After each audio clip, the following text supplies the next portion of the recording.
Another option, instead of carrying around a Texas Instruments TI-84, is to do your work with matrices on Microsoft Excel. I'm going to take a previous example. I'm going to link that video and then show you how we could take a look at this another way.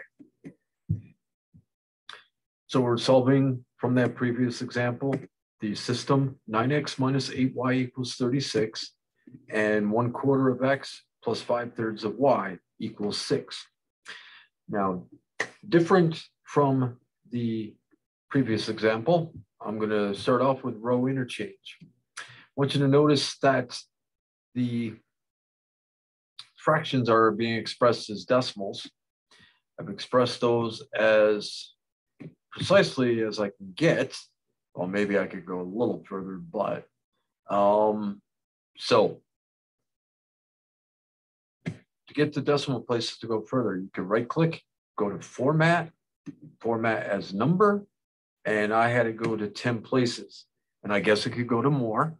What I'm going to do, because with each step, with something that's being rounded, each step that goes, you can be further compounding how far away you are from the exact answer. And so I'm going to try to keep track of what I'm multiplying and dividing by so that we can know what we're going to have as a fraction. Or it may even be an integer, but this rounding, something like 2 might be expressed as 1.9998. Why say that when we can say exactly 2? All right, so here we go. I've interchanged those two rows just by a matter of copy and paste. I copied the second row as the first row and the first row as the second row.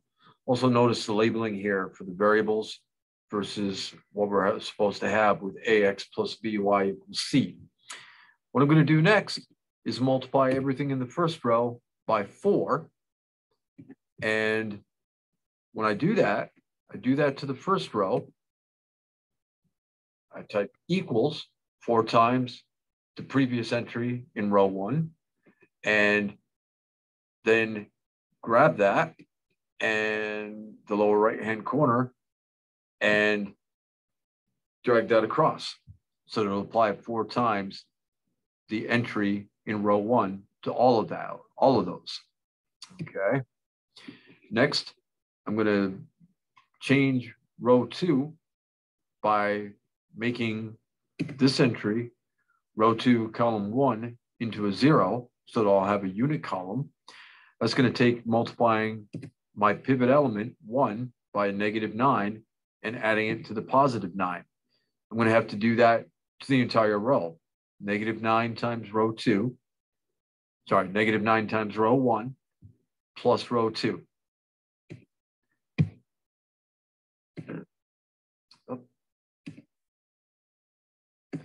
So we're not changing row 1 itself.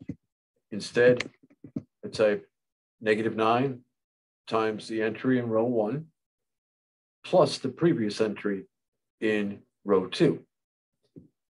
Got equals there before that formula. Same thing, you would, after you've done the first one, you would grab that, go to the lower right, and drag it across to fill in the rest. Now notice along the way that we had a denominator of 4 and a denominator of 3 for a least common denominator of 12. And then, see, this was just a row interchange. Multiplying by 4, now I would have a least common denominator of 3.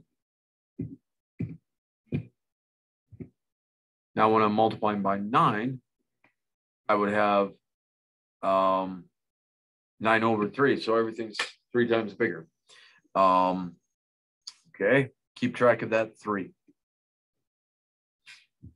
Next, I need to take that -68 and make it a +1. So I'm going to multiply everything in row 2 by -1/68. We're keeping track of 9 in the numerator and 68 or -68, whatever, in a denominator. Okay, 0 times negative 1/68, no big deal. There we get the 1. This is giving us negative 180 times negative 1/68. Again, what I've done is applied that change of negative 1/68 times the entire row 2 by typing it to multiply equals negative 1/68 times the first entry in row 2. Select it, grab that lower right-hand corner and drag it to the right, and it'll fill in the rest. Keep in mind, we're thinking of with fractions here, the 9 in the numerator, 68 in the denominator. And finally, I need to take that 1 as a pivot element to change this into a 0. That is really 20 over 3. So I was thinking of 9 and 68.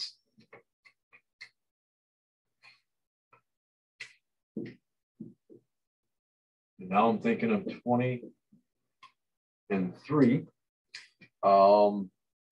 We might see some multiple of 9 to divide by, or some multiple of 20 to divide by, or some multiple of 68 to divide by. So, all right, let's see what happens here.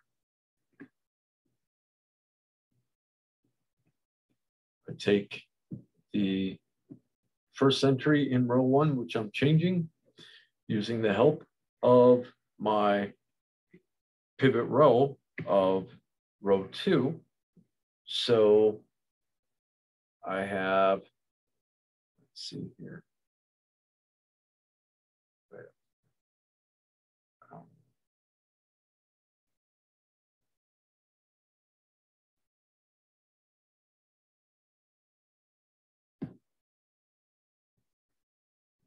Okay, I'm not precisely sure what I was typing for a formula there previously. So I'm going to type a new version here and then grab and drag to the right. What I was doing was we are changing row 1 by, so our row 1, that's up here, by adding, since 6.666 blah blah blah blah, that's 6 2/3 or 20/3. So I need to take negative 20/3 times the 1, and actually want to keep it in the same column here. So this.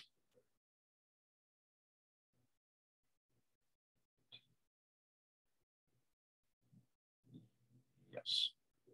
Okay, so that's data 1. Select it, drag it to the right. Things should look the same. And they do. Now we have a unit column in column 2. And as fractions, I'm going to try the worst one of these, the 68. I'm going to try to multiply this by 68. Get a nice integer. I do here also. So x as an unreduced fraction is 432 over 68, and y as an unreduced fraction is 180 over 38. At the very least, with all of those being even, I'm sorry, 68. Divide top and bottom by 2, we might be able to do better. We divide by 4. Looks like we can. So let me do this. Saw that, see what happens when we try to divide what I previously had by 4.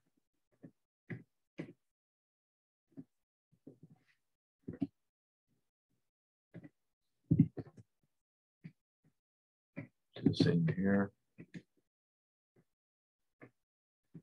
And 68 divided by 4 is 17. So that would give us that x is 108 over 17 and y is 45 over 17. And definitely y cannot be reduced. As for x, let's see here. 17. Yep. Now that should match up with the previous version of solving this, where I showed it on the TI-84. Should be getting the exact same answers there, and I've linked that video.